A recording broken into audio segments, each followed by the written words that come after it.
So one of my subscribers asked about dominant sevenths, and actually you can apply some of the same principles from the diminished seventh 4-note arpeggios to the dominant seventh, and I'll show you why. Let's say we take a G7, G, B, D, F, which would be the dominant 7 of C major or C minor, either one. Now, what I would do is this, 1, 2, 3, 4, 1. Now, when you do that, you want to have a lot of flexibility in your hands. You don't ever make cupped hands when you do something like this. Go back to the hanging hands, always. The hanging hands off the hanging arms. And so, if I did this on G, B, D, F, G, B, D, F, I would, one hand at a time. Already you can see that my arm is floating laterally to help my thumb come under. Little rotation here.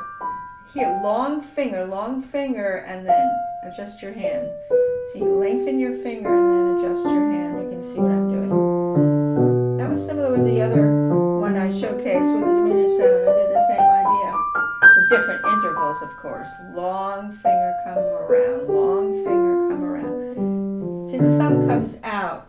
It comes out of that. After you lengthen your 4, your thumb is like a pocket thumb. It's in this little pocket, you could see. And then it whisks out. So it never gets stuck in the pocket. It's just tucked in very relaxingly. So if I turn my hand over, you could see. There's the thumb. So now it comes out. It comes out very relaxingly without any tension. See, but then the diagonal of my hand to the keyboard helps that thumb get under. Long finger come around. So no twisting. You see how the hand moves this way under your thumb.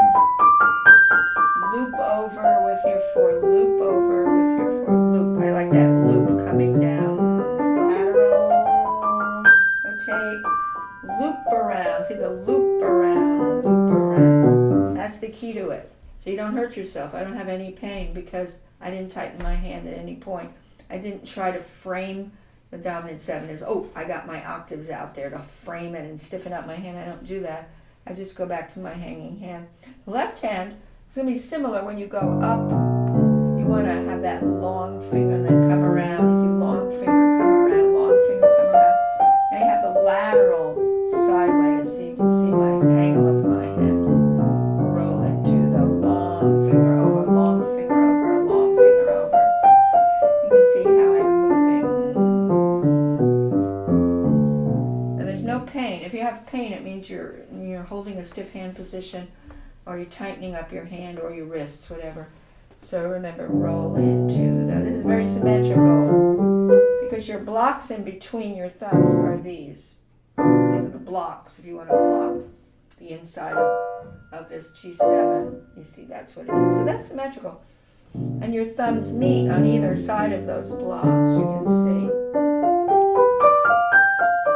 Loop around. Do that loop around. No twisting. And then just snip it out. Stay close. Under thumb. Under thumb. Loop around. Loop around.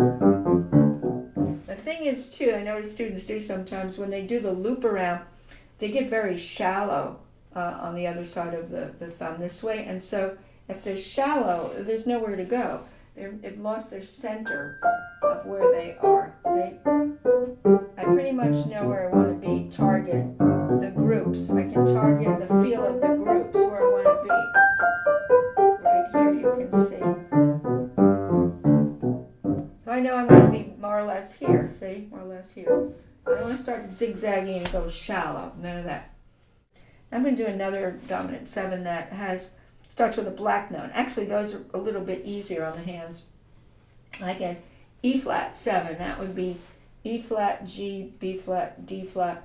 That would be a different fingering. I don't want to have a thumb on a black note here. If I can rearrange my fingers, I do. I do 2, 1, 2, 3, 4, 1, 2, 3, 4, 1, 2, 3, 4, 1, 2, 3, 4.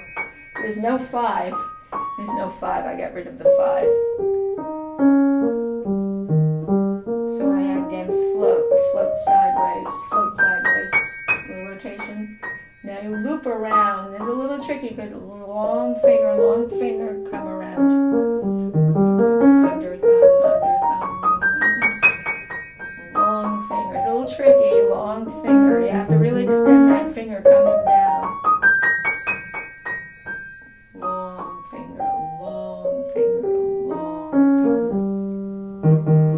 other hand's going to do a complete copycat of that, because it's going to go 2 1 2 1, and then it's going to long finger again, long finger coming over.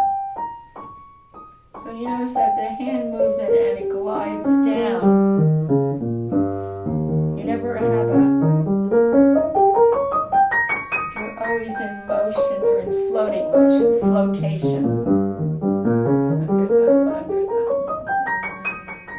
Under thumb, over, snip, under thumb, get that thumb under, and over, under. When I say over, under, one thumb is coming under while you're going over the thumb in the other hand. That's interesting to see. So loop around left, lateral right, loop around left, loop around right, lateral left. I mean this lateral motion that I'm doing. You can see me floating down. While I'm doing that, this hand has that loop around, that loop around, that loop around. So that's what I would do.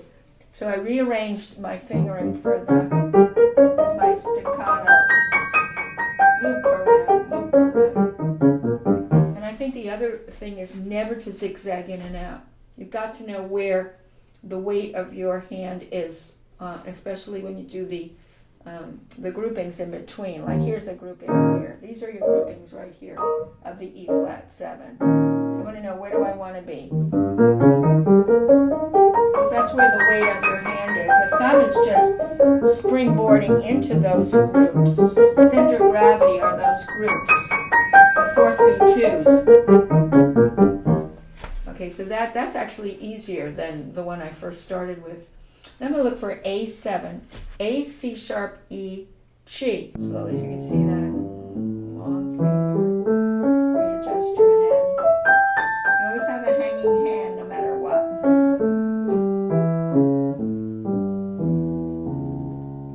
Always check that you have a hanging hand. You're never cupping your hand like this, or you could really get hurt. Because these require longer fingers and lots of elasticity, flexibility. And it's a little bit tricky because you got that raised note here, but still it's the same idea as the G7. So you have that black note there. Loop around, come out. Make your thumbs soft, don't let them interrupt. Let them just get you around, like rotate around those thumbs. Under thumb, drag it. Loop around, see the loop around? Left hand loops over while right hand is lateral. Now, right loops left is lateral.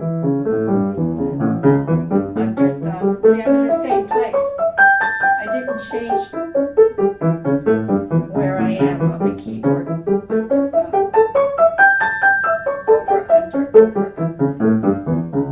The hand's moving a bit like this. You know, you're looping around, but you can see the hand's never perpendicular to the piano, but you always have this sort of angle of your arm going this way, and then you see the loop around coming down. That's true of any arpeggio. I'm trying to see if there are any other tricky ones that I can look at. Now I'm looking at F sharp 7. I haven't tried this one. I just figured out what would work. I just figured out what would work for F sharp 7. It's probably this fingering. So that in each octave I have this. Okay, and I'll have my thumbs like E. That's what's going to happen, I believe. Yeah. See, I'm shuffling my fingers around so I can do this. That's what I'm going to do. All right, I think this is going to work.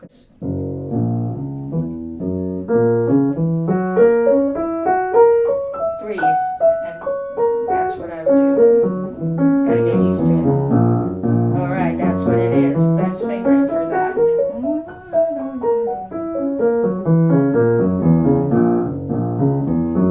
Whenever you have black notes, you can shuffle around. Beginning black notes. If an arpeggio starts with a black note, you can shuffle the fingers around, which makes it easier. Ladle, roll a ladle, two ladle, three ladle, back a ladle, two ladle, three ladle, four ladle. That's what I would do. Fortunately, with the B7, this is about the best thing we can do. We're going to have to do that, what we did for G7. and see an alternative for this. Under thumb, under thumb, under thumb. Long fingers, long fingers. Stay close, stay close. Under thumb, under thumb. Over, under. Now I don't have any pain in my hand because of that flexibility, the hanging hand, the very relaxed thumbs, the shifting, the kind of floating arm that helps that thumb come under, and the loop around fingering. As soon as I loop, I adjust my hand. You can see.